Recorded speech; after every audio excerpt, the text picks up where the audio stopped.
नमस्ते. आज मी गवारीची भाजी बनवते. ती पण हिरवी भाजी बनवते. त्याच्यासाठी लागणारं साहित्य दाखवते. ही गवारी घेतले, स्वच्छ साफ करून बारीक तुकडे करून घेतले. आपल्याला 1 वाटी सोयाबीन घ्यायचे. हे मी असे कच्चे आहे. हे मी असे साधे सुके होते ना तेव्हा स्वच्छ धुतले आणि मी पाण्यामध्ये भिजत ठेवलेले आहे. आणि आपल्याला भिजले नाही ना तरी पण चालतील. आपल्याला असे स्वच्छ धुवून घ्यायचे आहेत आणि आपल्याला गवारी बरोबर शिजवायचे आहे. त्यासाठी मी 3-4 चमचे शेंगदाणे घेतले. हे लसूणचे पाकळे घेतले 10-12.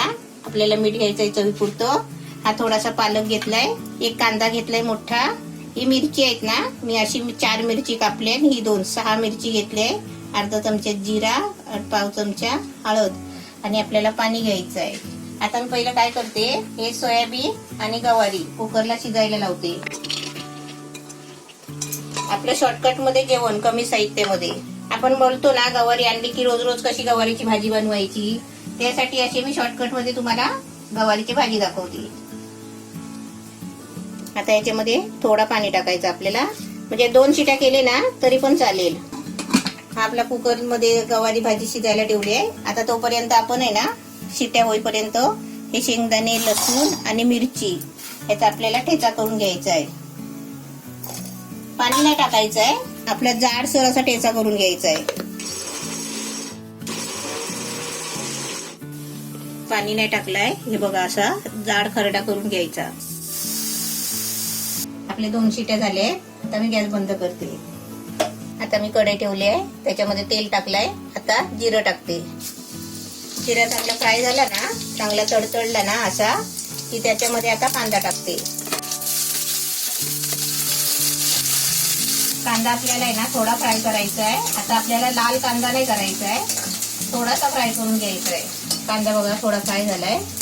आता याच्यामध्ये आपला खरडा पण बघा छान झालाय. हे आपलं खरडा टाकायचा म्हणजे चटणी. यात आपल्याला असं जरा फ्राय करून घ्यायचं चांगलं. अशी शिटीवर उचलून बघायची आणि नंतरच आपल्याला झाकण खोलायचं.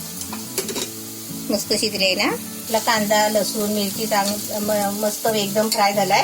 आता त्याच्यामध्ये आहे ना हे मी भाजी टाकते. आता ही कुकरला शिजलेली भाजी टाकली आहे त्याच्यामध्ये. आता आपल्याला मीठ टाकायचं, हळद टाकायची आणि ही थोडीशी पालकची भाजी टाकायची. चांगली ढवळून घ्यायची. आणि खाली बघा असा मसाला जर लागलेला असला ना खाली दाखव, कारण आपला खरडा असतो ना तो कढईच्या तळाला लागतो. तो सगळा आहे ना चमच्याने काढून घ्यायचा असा, त्याने चुलट जास्त चव येते. हा ते सगळं काढून घ्यायचं. आता मी थोडं पण पाणी नाही टाकलंय, तर थोडंसं गवारीच्या भाजीमध्ये थोडं किंचित होत असेल पाणी. आता मी आहे ना सगळं मिक्स केलंय. आता थोडं 2 मिनिटासाठी आहे ना मी झाकण मारते आणि गॅस आहे ना थोडा बारीक करते. 2 मिनिटं झाले. आपली भाजी पण मस्त छान झाली बघा. एकदम मस्त तेल पण सुटलंय. इथे बाजूबाजूने बघ तेल सुटलंय. आता मी गॅस बंद करते आणि तुम्हाला आहे ना चपाती भाजी खायला देते.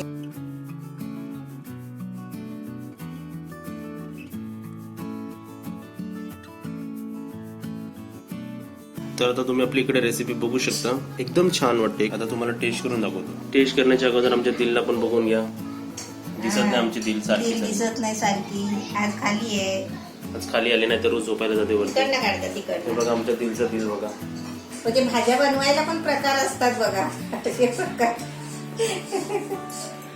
टेस्ट करा तर बघूया. तू सांग टेस्टिंग आज कशी झाली. तुझ्यासारखं नाही मला सांगता येईल. मी तर फक्त त्याची ग्रेव्ही आणि ते गवार उचललंय.